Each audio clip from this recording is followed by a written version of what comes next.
यदि तपाईहरु पनि विदाउट कोडिङ एप्लिकेसन बनाउन चाहनुहुन्छ र तपाईहरु फ्रीमा एप्लिकेसन बनाउन चाहनुहुन्छ भने तपाईहरुको लागि यो भिडियो एकदम बेस्ट हुनेवाला छ किनभने आजको यस भिडियोमा म तपाईहरुलाई बताउन गएको छु कि फ्रीमा एप्लिकेसन कसरी बनाउने। त्यसको लागि तपाईहरु यो साइटमा आउनुपर्ने हुन्छ। यो साइटमा तपाईहरुलाई स्वागत छ र त्यस्तै गरी तपाईहरुले हाम्रो च्यानललाई सब्स्क्राइब गर्नुभएको छैन भने च्यानललाई सब्स्क्राइब गर्नुहोस्, भिडियोलाई लाइक गर्नुहोस् है त। एप्लिकेसन अथवा यो साइटको नाम चाहिँ रहेको छ mobile.com रहेको छ, जसमा तपाईले फ्रीमा बनाउनको लागि free try for free it भन्ने ठाउँमा यहाँ आउनु होला र यहाँ टच गरिदिनु होला ताकि तपाईले यहाँ फ्रीमा बनाउन सकोस्। बनाउन त यहाँबाट पेडमा पनि बनाउन सकिन्छ तर तपाईले फ्रीमा चाहिँ बनाउन एकदम सजिलो छ। त्यसको लागि तपाईहरुलाई दुईवटा अप्सन दिन्छ, एउटा साइन इन हुनुपर्छ, एउटा चाहिँ साइन अप हुनुपर्छ है त। तपाईको पहिला नै अकाउन्ट छ भने साइन अप गर्नु होला, अदरवाइज तपाई साइन इन हुनुपर्ने हुन्छ। त्यसको लागि तपाईले गुगलबाट साइन गर्नु होला, सजिलो हुन्छ। तपाईले आफ्नो जीमेलबाट तपाईकोमा जीमेल कुन जीमेल छ तपाईले त्यो सेलेक्ट गर्नु होला। दुई तीनटा छ भने एउटा रेन्डमली जुन पनि सेलेक्ट गर्न मिल्छ है त। सजिलो छ एकदमै, सेलेक्ट गर्दिनुस्। त्यसपछि तपाईले के गर्नुस्, यहाँनिर तपाईको जुन जीमेलमा पहिला नै अकाउन्टहरु केही खोलेको छ भने यहाँ देखाइदिन्छ, छैन भने अदरवाइज केही छैन। यहाँमा दुईटा देखाइदिएको छ। पहिला नै मैले एप्लिकेसन यसो ट्राई गरेको थिएँ 3 मन अगाडि भनेको छ। त्यस्तै गरी यहाँ क्रिएट अ एप भन्ने ठाउँमा आएर टच गरिदिनु होला नयाँ एप बनाउनको लागि। तपाईको पुरानो केही नगर्नुस्, नयाँ बनाउने भएको कारणले गर्दाखेरि नयाँ बनाउनुस्। एकदम सजिलो तरिकाले बनाउन सकिन्छ है त। त्यसपछि साथीहरु तपाईहरु यो साइटमा आइसकेपछि यहाँनिर एकछिन लोडिङ गर्न भन्छ, तपाई एकछिन पर्खिनु होला। त्यसरी तपाईले यहाँनिर बी क्रिएटिभफुल सक्सेसफुली एप्लिकेसन भनेको छ। यहाँनिर तपाईहरुले यहाँनिर तीनटा चीज चाहिँ विचार गर्नुपर्ने हुन्छ। यहाँनिर तपाईले एप नेम दिनुपर्ने हुन्छ। एप नेम दिनका लागि तपाईहरु जुनसुकै एप नेम दिन सक्नुहुन्छ।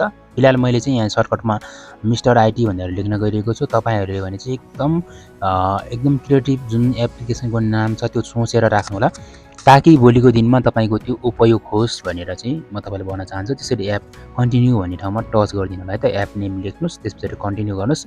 एप्लिकेसन नाम चाहिँ तपाईले त्यो राख्नुस् जुन चाहिँ तपाईहरु राख्न चाहनुहुन्छ। त्यो राखेन भने भोलिको दिनमा एप डाउनलोड गर्दा अथवा खोज्दाखेरि प्रब्लम पनि हुन सक्छ है त। त्यही कारणले गर्दाखेरि तपाईहरु यहाँनिर टेम्प्लेट सेलेक्ट गर्नुपर्ने हुन्छ। टेम्प्लेट तपाईको कुन चाहिँ रहेको छ, जस्तै बिजनेस तपाईको हैन, शपिङ, त्यस्तै गरी ब्युटिशियन, फेसन जुन रहेको छ। मैले चाहिँ यहाँ एजुकेसन सेलेक्ट गरेको छु। मेरो चाहिँ आईटी रिलेटेड भएर तपाईले यहाँनिर जुन चाहिँ टेम्प्लेट सेलेक्ट गरे पनि हुन्छ, पछि चेन्ज गर्न पनि मिल्छ। रेन्डमली मैले एउटा सेलेक्ट गर्न गइरहेको छु है। यो सेलेक्ट गरौँ है, एकदम राम्रो रहेछ। बादमा चेन्ज पनि गर्न सकिन्छ, एकदमै तपाईको कुनै प्रब्लम हुँदैन, तपाईले चेन्ज गर्न सक्नुहुन्छ। यहाँनिर चाहिँ यो सेलेक्ट एन्ड कन्टिन्यू भन्ने ठाउँमा टच गरेपछि चाहिँ यहाँ प्रिपेयरिङ युअर न्यू एप भनेको छ, अर्थात् यो प्रिपेयरिङ हुँदैछ। एकछिन टाइम लिन्छ प्रिपेयरिङ गर्नमा है। अनि प्रिपेयरिङ गरिसकेपछि तपाईहरुलाई एकदम मजा आउनेवाला छ र तपाईले यहाँ कन्ट्रोल प्यानलमा जानुपर्ने हुन्छ। त्यसैगरी यहाँनिर हामीले इन्फर्मेसन र डिजाइन दुईटा गरिसक्यौं र अब हाम्रो एप्लिकेसन जेनेरेट हुन बाँकी छ। एप्लिकेसन जेनेरेट भइसकेपछि त अझ धेरै मजा आउने नै छ। त्यसैगरी यहाँनिर गो टु कन्ट्रोल प्यानल भनेको छ। यहाँनिर चाहिँ गो टु कन्ट्रोल प्यानलमा हामी जाने गइरहेको छौं। यसमा चाहिँ हामी टच गर्छौं है त। सजिलो तरिका रहेको छ। तपाईहरुले अब कन्ट्रोल प्यानलमा आइसकेपछि यहाँनिर जानकारी दिएको छ हाम्रो एप्लिकेसन चाहिँ 80% बनेर रेडी छ। अब 20% मात्रै बाँकी छ हाम्रो एप्लिकेसन बन्नलाई। यहाँनिर विभिन्न टिकहरु रहेको, जस्तै ग्रीन टिक लागेको छ। यो ग्रीन टिकको मतलब चाहिँ यो भइसक्यो र रेड टिकमा हुन बाँकी भएको चाहिँ यो चाहिँ भएको छैन, तपाईले अब बनाउनु पर्ने हुन्छ भनेर बताएको है त। यो कुरा तपाईले ध्यान दिनु होला। त्यस्तै गरी अब यहाँनिर हामीले केही चेन्जेस गर्न जरुरी छ है त। त्यसको लागि भने तपाईहरुले यहाँनिर अब अघिको जुन लोगोहरु छ त्यो चेन्ज गर्न सकिन्छ। त्यस्तै गरी तपाईले जे चीज चेन्ज गर्न चाहनु भएको छ चेन्ज हुन्छ है त। अब यहाँ सबभन्दा पहिला त हाम्रो प्रोफाइल लोगो हैन, एपको लोगोलाई हामी चेन्ज गर्ने छौं र तपाईले यहाँनिर कन्टेन्ट सबै कुराहरु तपाईले देख्न सक्नुहुन्छ। सबै कुराहरु तपाईले म्यानेज गरेर कुनै पनि समयमा तपाईले चेन्ज पनि गर्न सक्नुहुन्छ। एन्ड तपाईहरुले सबै कुराहरु चेन्ज पनि गर्न सक्ने भएको कारणले गर्दाखेरि एकदम सजिलो लाग्छ यहाँबाट। र अब मैले यहाँनिर यो साइटबाट कुनै पनि चीजहरु चेन्ज गर्न चाह्यो भने चेन्ज गर्न सकिन्छ। अब म चाहिँ यहाँनिर चाहिँ लोगो चेन्ज गर्न गइरहेको छु। एपको लोगो अहिले यो एप आइकन पनि भनिन्छ। यसलाई चेन्ज गर्नको लागि जस्ट चेन्जमा टच गरिदिनु होला है त। यसपछि तपाईले यहाँनिर फोटो सेलेक्ट गर्नुपर्ने हुन्छ। त्यसपछि साथीहरु मैले चाहिँ यहाँनिर एउटा फोटो सेलेक्ट गरिसकेको छु। यस्तै गरी तपाईले आफ्नो एपको जुन फोटो छ त्यो सेलेक्ट गर्न सक्नुहुनेछ। एकदम सजिलो रहेको छ। जस्तै अब यहाँनिर एपको इमेज चाहिँ यहाँनिर पिक भएको छ, जस अन्तर्गत तपाईको लोगो यहाँ बस्छ। मैले यहाँ ओके गर्दिए, जस्ताको जस्तै यहाँनिर आएर बसेको छ। त्यसैगरी यहाँनिर सेभको बटनमा टच गरिदिउँ। एकछिन पछि जुन एपको लोगो छ त्यो चेन्ज हुन्छ। तपाईहरुले एपको लोगो बाहेक पनि ब्यानरहरु पनि चेन्ज गर्न सक्नुहुन्छ। यहाँनिर तपाईलाई डेमो देखाइदिन्छ। तपाईको एप्लिकेसन जुन मोबाइलमा ओपन हुँदाखेरि चाहिँ यस्तो तरिकाले देखाइदिन्छ भनेको छ। त्यसमा चाहिँ मैले यस गर्थे। तपाईले पनि यस गर्न जरुरी छ। यही तरिकाले तपाईले मैले बताएको स्टेप बाइ स्टेप सबै जानकारी तपाईले लिएर तपाईले एप बनाउन सक्नुहुनेछ है। सजिलो रहेको छ। यो एप्लिकेसन बनाउनका लागि एकदमै सजिलो छ। तपाईले एकदम बनाउन सकिन्छ। र अब तपाईको यहाँनेर मेरोमा चाहिँ एड र कन्टेन्ट भनेको छ। यो चाहिँ रातो छ। यसमा चाहिँ म चेन्ज गर्न गइरहेको छु। विभिन्न कन्टेन्टहरु हुन्छन्, त्यो कन्टेन्टहरु तपाईले चेन्ज गर्नुपर्ने हुन्छ। जस्तै यहाँनेर विभिन्न चीजहरु राखेको छ जसमा तपाईले आफ्नो जुन एपमा चाहिँ तपाईले एप इन्फो दिनुपर्ने हुन्छ।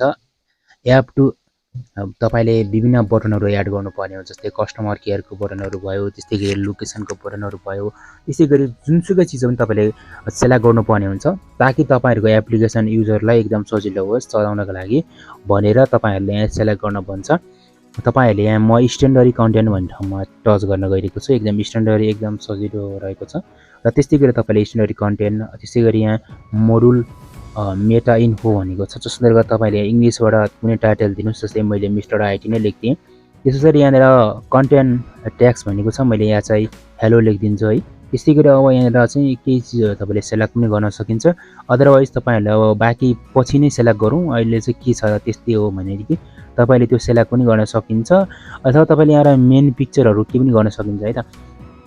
तपाईलाई दुईवटा अप्सन दिएको हुन्छ। यहाँनेर पब्लिक र सेभ गर्न भन्छ। तपाईले पब्लिक पनि गर्न सक्नुहुन्छ। अब तपाईले सेभ पनि गर्न सकिन्छ है त।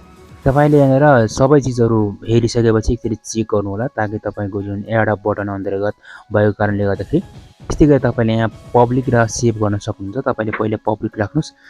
तपाईले यहाँ डिफल्ट पनि राख्न सक्नुहुन्छ। फिलहाल तपाईले यहाँ पब्लिक राख्नुस्। त्यसरी तपाईले यहाँनेर के गर्नुस् सेभ गर्नुस् है त। सेभ गरिदिनुस्। तपाईको सेभ हुन्छ। एकछिनमा सेभ भयो भनेर एउटा बटन देखाउँछ चेन्ज द सेभ भनेको छ। अर्थात सेभ भइसक्यो।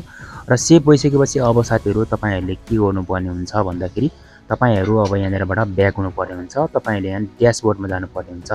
ड्याशबोर्डमा आइसकेपछि तपाईहरुले जुन चीज छ त्यो जुन चीज छ तपाईले त्यो अब यहाँनेर फरक पाउनुहुन्छ। जस्तै यहाँनेर 100% कम्प्लिट अर्थात हाम्रो एप्लिकेसन अब 100% बनिसकेको छ है।